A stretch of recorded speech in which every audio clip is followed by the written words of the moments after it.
പാർട്ടിയോടും UDF-നോടും ഈ കാര്യം ആലോചിച്ചിട്ടില്ല. തനിക്ക് കിട്ടിയ ഇൻ്റലിജൻസ് സോഴ്സസിലുള്ള ക്രമസമാധാനം നിലനിർത്താൻ വേണ്ടിയുള്ള നടപടികൾ സ്വീകരിച്ചു. അതിൻ്റെ ഉത്തരവാദിത്വം മുഖ്യമന്ത്രിക്കാണെന്ന് അദ്ദേഹം തന്നെ പറഞ്ഞു കഴിഞ്ഞ സാഹചര്യത്തിൽ പിന്നെ ഈ ചോദ്യത്തിന് യാതൊരു സാങ്കത്യവുമില്ല. ഐക്യജനാധിപത്യ മുന്നണി ഗവൺമെൻറ്റിനും മുഖ്യമന്ത്രിക്കുമെതിരായി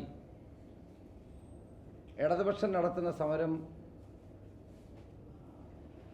സർക്കാരിനെ അട്ടിമറിക്കാൻ വേണ്ടിയുള്ളതാണ് എന്നാണ് യോഗത്തിൻ്റെ വിലയിരുത്തൽ. സോളാർ കേസിൻ്റെ പേര് പറഞ്ഞുകൊണ്ട് സെക്രട്ടേറിയറ്റ് സമീപിക്കാനുള്ള CPM-ൻ്റെയും ഇടതുമുന്നണിയുടെയും ശ്രമം ജനാധിപത്യ വിരുദ്ധവും അപലപനീയവുമാണ്. ഭരണസിരാ കേന്ദ്രമായ സെക്രട്ടേറിയറ്റ് ഒരാളിനെ പോലും കടത്തിവിടുകയില്ല എന്നുള്ള ഇടതുമുന്നണി കൺവീനറുടെ പ്രഖ്യാപനം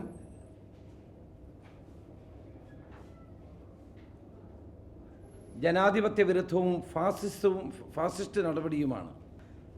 TP ചന്ദ്രശേഖരൻ വധത്തിലും തുടർച്ചയായി ഉണ്ടായിട്ടുള്ള തെരഞ്ഞെടുപ്പ് പരാജയങ്ങളിലും മുഖം നഷ്ടപ്പെട്ട CPM പാർലമെൻറ്റ് തെരഞ്ഞെടുപ്പിനെ നോക്കിക്കണ്ടുകൊണ്ട് ഒരു രാഷ്ട്രീയ സമരത്തിന് തയ്യാറെടുക്കുകയാണ്.